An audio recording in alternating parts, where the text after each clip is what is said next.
Warning: the following video contains explicit language which may be offensive to some viewers or inappropriate for children. The content within this video is intended for mature audiences only. Warning: this video will contain spoilers for the 1999 movie, Fight Club. It may also include discussions or images of violence, sexual situations, and drug use. Viewing beyond this point is a choice you have made, and you take responsibility for that choice. Thank you, and please have a nice day.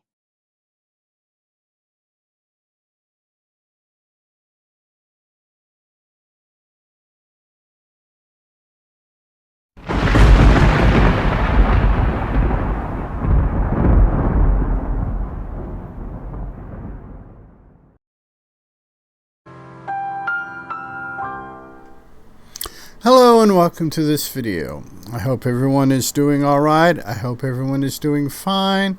I hope the universe is treating you fairly. Before we get into this video, I have to let you guys know some things. The rabbits and black tapes videos are going to be on hold for a little bit. I recorded, I uploaded them, scheduled them to go live. Got major copyright strikes on them. Usually all I have to do is pull the video, do some minor re-editing, re-upload and go. Don't know what's going on. Didn't work this time. I've got to sit down and figure out exactly what's going on with those two particular video segments. They're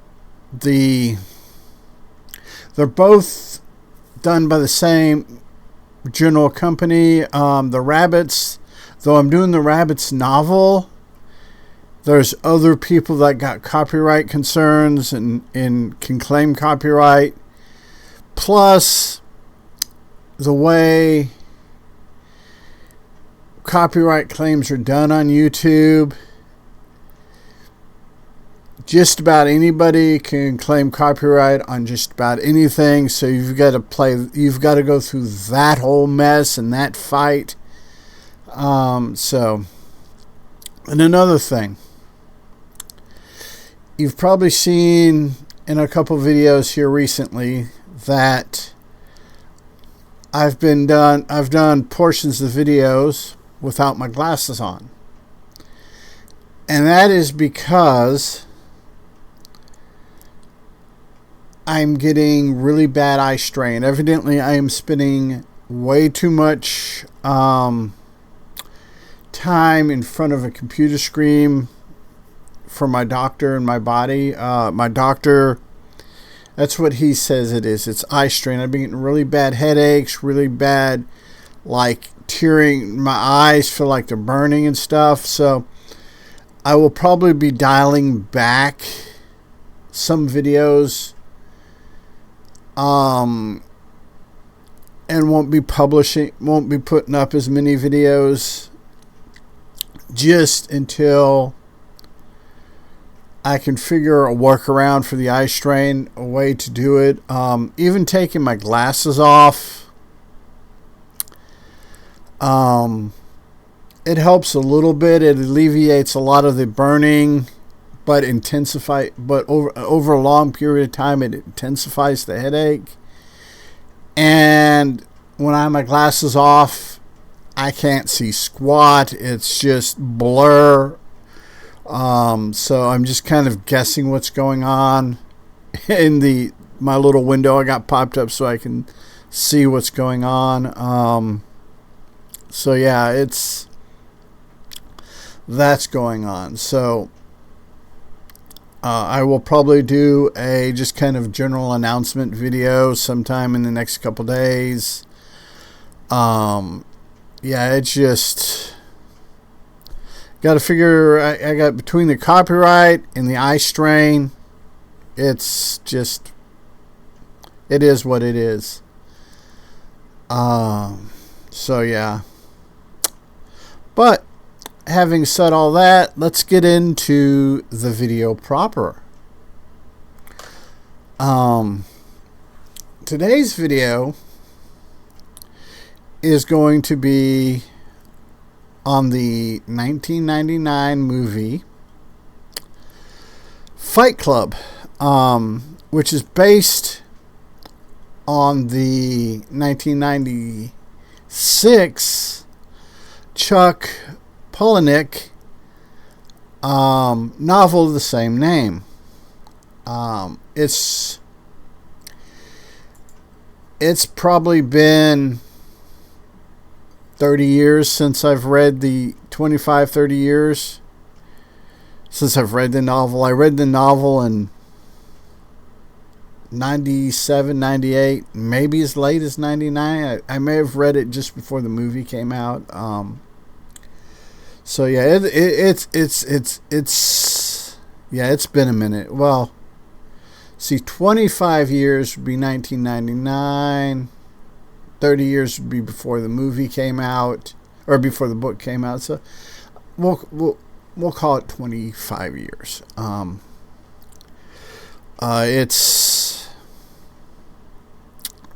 So there might be a little bit of bleed over from the novel into the critique of the movie, but I don't think it's going to affect it that much.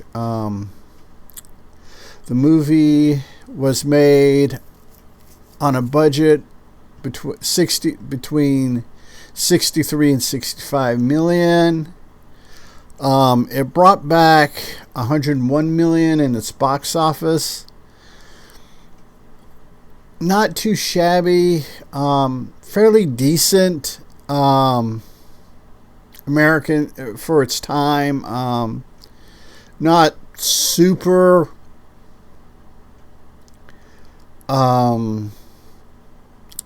box office numbers, but not bad. The movie was released originally on September 10th, 1999 in Venice. Then on October 15th, 1999, it was released in the United States. The movie's runtime is roughly 139 minutes. The movie has an excellent cast. You have Brad Pitt, Edward Norton, Helena Bonham Carter, Meatloaf, Jared Leto, a very young and unknown Jared Leto at that time, before he did whatever it was in Suicide Squad. But yeah, it had a decent enough cast. The basic plot is executive, middle management guy, bored with his life, meets a young adventurous soap salesman and basically manipulates the system.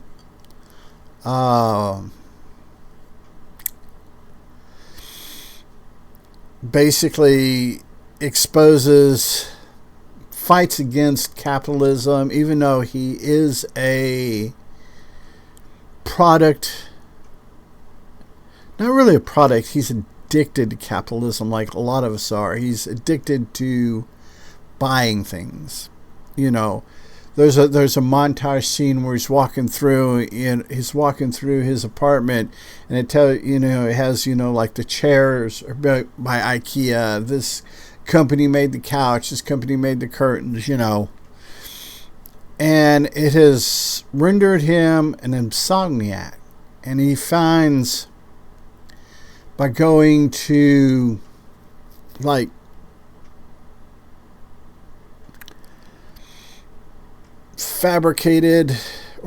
he fabricates within himself, or becomes an imposter, and goes to Alcohol Anonymous, cancer survivors, testicular cancer survivors, stuff like that. And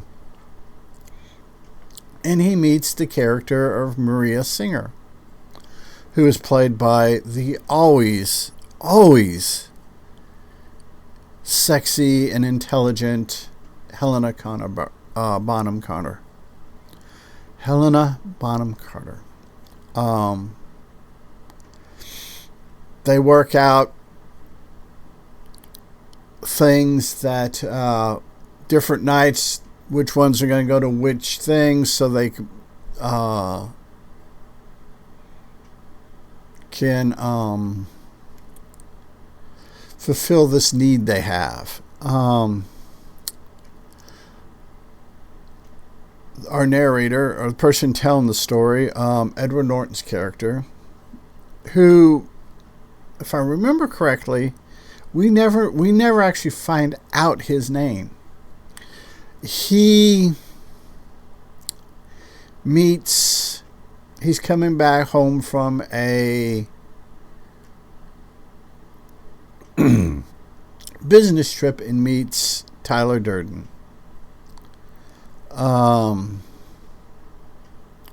Tyler Durden is played by Brad Pitt. He's this adventurous, no nonsense. Well, it's kind of this convoluted bad boy thing. They become friends.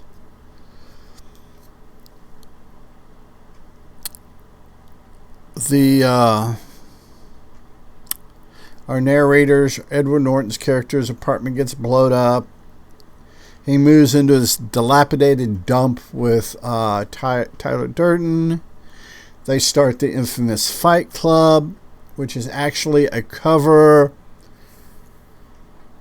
for an anti-capitalist, government in general, but mainly focusing on anti-capitalism. Tyler Durden starts sleeping with Maria on a regular basis, and Edward Norton's character is kind of repulsed by her. We find out as we go through the story that they start manufacturing nitroglycerin. They start doing terrorist acts around the country. Then it concludes with us finding out that, and Edward Norton's character finding out that he has split personality. He has identity dissociation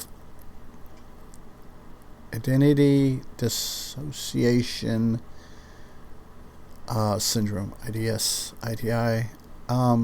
Basically a split personality. It's two people living in the same brain.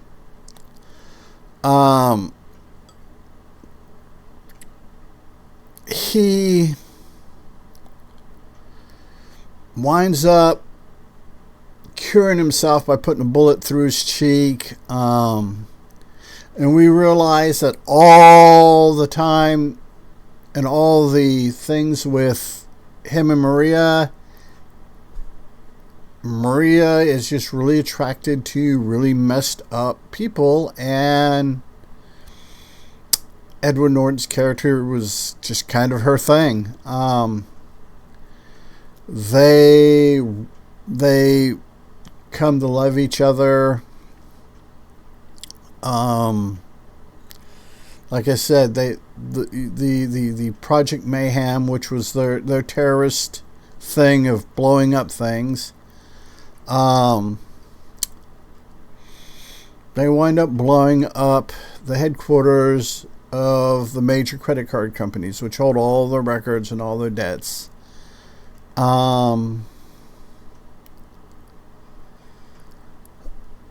It's really a good movie. It critiques our society. And it has a lot to say about mental health in general, how we push people, we push things, we keep pushing. We don't actually live in a capitalist society. We live in a capitalist welfare state in which the poor are made to pay the way for the rich. It's a very unsustainable society.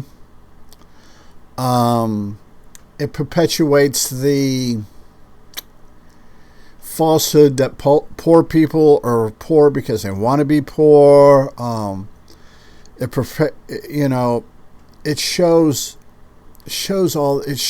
all of those fallacies. It shows the fallacies that we as ignorant people in America, it deals with American exceptionalism, which we haven't had since probably the 40s. The 1940s, that is. Maybe the 1840s. But I doubt it. But the 1940s for sure. It explores this. It shows the hypocrisy, how this welfare state is perpetuated. And yeah, don't fool yourself. America is a welfare state. And it's not going to get any better anytime soon. And this, for a lot of people, this is a hard movie to swallow.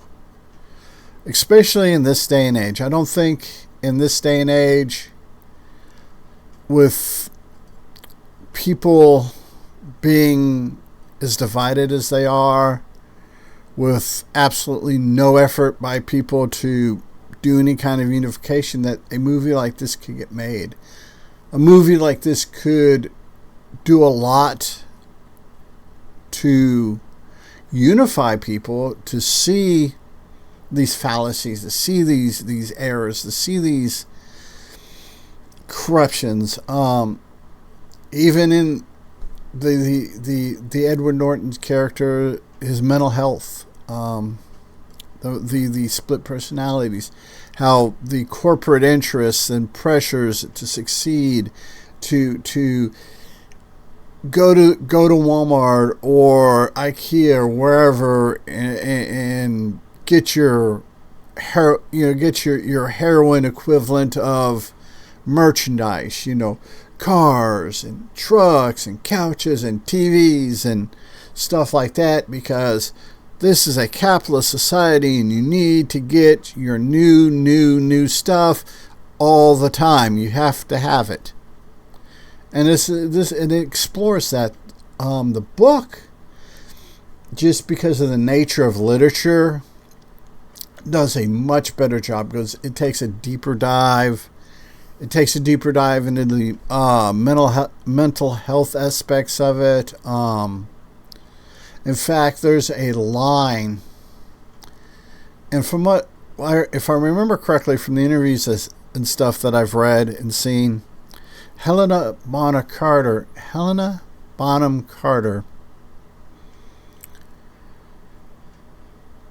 ad-libbed the line.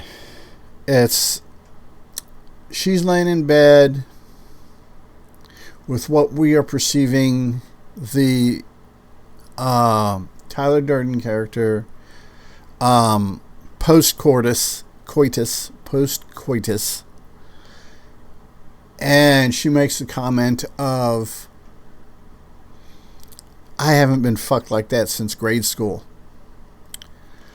Which, from what I understand, is, or if I remember correctly, I don't know, I may have to go reread the book just because to get to remember exactly the line. But there's a setup in the novelization, the novel, not the novelization, the novel that the movie is based on, in which Maria was sexually abused by her father growing up. and because of Stockholm Syndrome and stuff, began to like it, enjoy getting raped by her father. And she makes in the book, she makes a comment similar to that, but it involves her being like 8 and her father. It's almost in the novel. The novel, it's very cringy. It will make the hairs on the back of your neck stand up. Hell, the line from the movie may get to your neck hairs. There's no telling. Depends on what your sensibilities are, what your tolerances for such illusions are. It's almost like the line in Tank Girl, where Lori Petty, playing the titular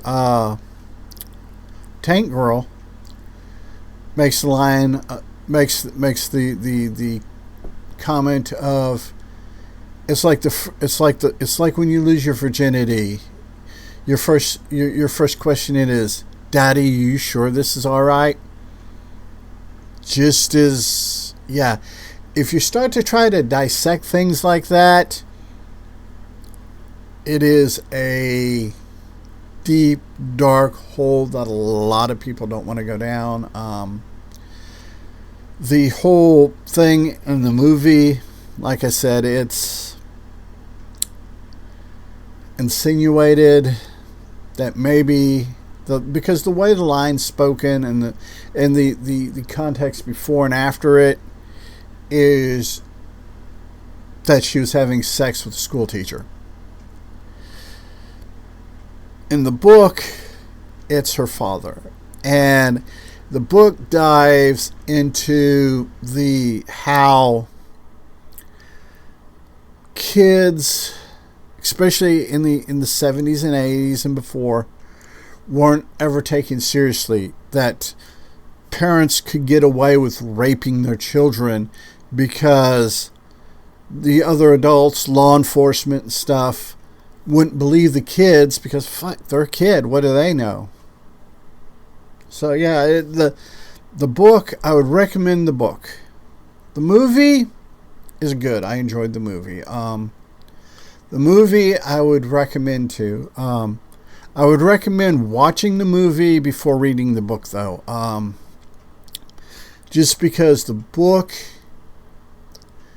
goes into so much more detail, goes into so much more on what's going on, how things are going, and what's going on. The characters are tweaked a little bit different from the book to the movie, but overall, it is very worthwhile to watch. So I'm going to wrap things up here, and until next time, remember, be a good human, be good to other humans. Peace. Hey, it's 10 p.m. Do you know where your children are?